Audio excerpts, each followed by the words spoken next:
नमस्कार बंधुरा माने एखोन आर गुड मर्निंग बोलছি ना कारण गुड मर्निंग एखोन नेই माने गुड नाइटेर समय चले एलो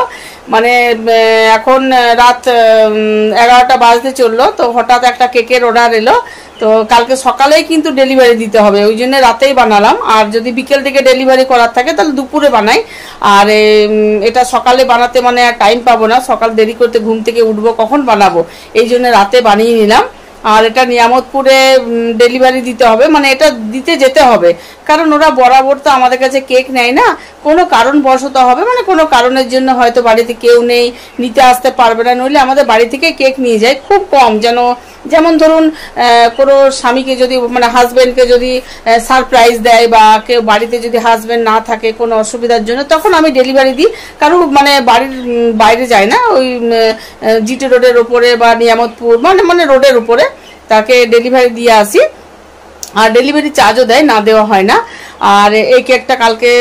সকাল 8টার মধ্যে আমাকে নিয়ামতপুরে দিতে হবে তো কেকটা আমি এখনই বানালাম খুব জলদির মধ্যে বানিয়েছি আপনারাই বলবেন কেমন হয়েছে কেকটা এই যে এই কেকটা বানালাম মানে কাস্টমারের ফটো পাঠিয়েছিল নিজেদের মনের মতো করিনি কাস্টমার যেটা ফটো পাঠিয়েছে সেই মতেই মানে কেকটা করেছি বানিয়েছি তবে এই যে লেখা আছে যে হ্যাপি বার্থডে নামটা লেখা আছে টেডি মানে হ্যাপি বার্থডে টেডি এই যে টেডি যে জিনিসটা আছে না এখানে লেখা আছে TEDDY এই যে টেডিটা এখানে লেখা আছে হয়তো বোঝা যাচ্ছে না আমি লালে যদি আমি একটু লিখতাম না তাহলে ভালো হতো টেডিটা কিন্তু যাই হোক বোঝা যাচ্ছে না বোঝা কারণ নেই তো এটা মানে কাস্টমারের ফটো পাঠিয়েছিল সেই কেকটা বানানো হলো তো কার্টুন কেক এটা এই যে এটা সকাল 8টার সময় বন্ধুরা ডেলিভারি দিতে হবে আর কেক বানাতে আমার এখন খুবই ভালো লাগছে মানে নতুন নতুন ডিজাইন করছি তো মনে হচ্ছে যে আরো নতুন ডিজাইন কেউ ডিজাইন পাঠাক সেটা বানাবার চেষ্টা করি মানে পার্টিকে খুশি রাখার চেষ্টা করি যে আমি দিতে পারি সেরকম ভাবে বানিয়ে দিতে পারবো থ্যাংক ইউ হ্যাঁ বন্ধুরা বললাম না যে কেকটা সকালবেলায় ডেলিভারি দিতে হবে নিয়ামতপুরে তো আমি পুরো রেডি যাবার জন্য আর ওকে ফোন করে জিজ্ঞেস করলাম কখন দরকার বললো 12টার আগে তাহলে যদি আমি জানতাম 12টার আগে তাহলে এত তাড়াহুড়ো করার দরকার ছিল না কিন্তু রেডি হওয়ার পর আমি কল করলাম আর যাই হোক সকাল সকাল কাজটা সেরে নিলে ভালো কিছু বাজার টাজারও করে আসবো এখানে যদি পারি তো কিছু বাজারও নেই দেখি সেরকম বাজার সেরকম মানে বাজার খুলবে তবে তো এই 8:30 9টার সময় তবে তো বাজার করব আচ্ছা যেটার জন্য যাচ্ছে সেটা তো আগে দিই তারপর দেখাবো মার্কেটে টাটা এই যে বন্ধুরা কেকটা দিতে যাচ্ছি আর একটা টোটো পেলাম টোটোতে চাপলাম ভাবলাম সোজা যাবে মানে সোজা মানে একটা আমাদের নিয়ামতপুর যাবার দুটো রাস্তা তো একটা আছে মানে শর্টকাট মানে কি বলবো ওই বাইপাস দিয়ে একটা রাস্তা হয় আর একটা হয় সোজা মার্কেটের দিক দিয়ে রাস্তা তো আমি ওকে জিজ্ঞেস করে নিলাম যে তুমি কোন দিকে হয়ে যাবে তো বলছে যে না আমি বাইপাস দিক দিয়ে যাব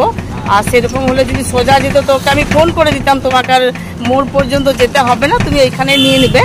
কিন্তু যাই হোক ও বাইপাস দিক দিয়ে যাবে ঠিক আছে কোনো অসুবিধা নেই ও তো মোড়ে নেবে না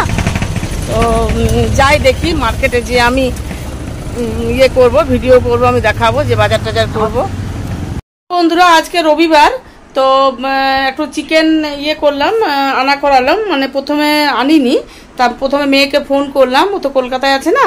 তো খারাপ লাগে ও আমরা খাবো খাবে না খারাপ লাগে ওকে আমি প্রথমে সকালে ফোন করে নিলাম যে হ্যাঁ রে তোদের কি হয় আজকে রবিবারে কি চিকেন হবে বলছে হ্যাঁ মা রবিবারে চিকেন দেয় তখন বন্ধুরা শুনে আমি চিকেনটা আনালাম নইলে আমি আনাতাম না খেতেও ভালো লাগে না মেয়েটা নেই তো কি খাচ্ছে না খাচ্ছে ওখানে আর ওর তো একটা খাওয়ার প্রবলেম আছে না এই জন্য বেশি একটু চিন্তা হয় তো চিকেনটা আমি আজকে রান্না করেছি আর পটলের তরকারি আর চাটনি আর ডাল টাল কিছু খাবে না বেকার চিকেন মানে মাংস টাংস হলে আর ডাল টাল কেউ পছন্দ করে না তরকারি খায় না তো চিকেনের সাথে আলু দিয়ে দিয়েছি আপনাকে দেখাচ্ছি কেমন হয়েছে এই যে এখানে ভাত নিয়ে নিয়েছি ভাত মানে আমাদের স্টিলের গামলাতেই করেছি মানে একটু ভাত হবে তো বেশি তো ভাত হবে না এই জন্য এত বড় হাঁড়িটা আমি চাপালাম না ছোট্ট স্টিলের গামলাতেই চাপালাম ভাতটা করে নিলাম এটাতে আর এই যে পটলের তরকারি এই যে পটলের তরকারিটা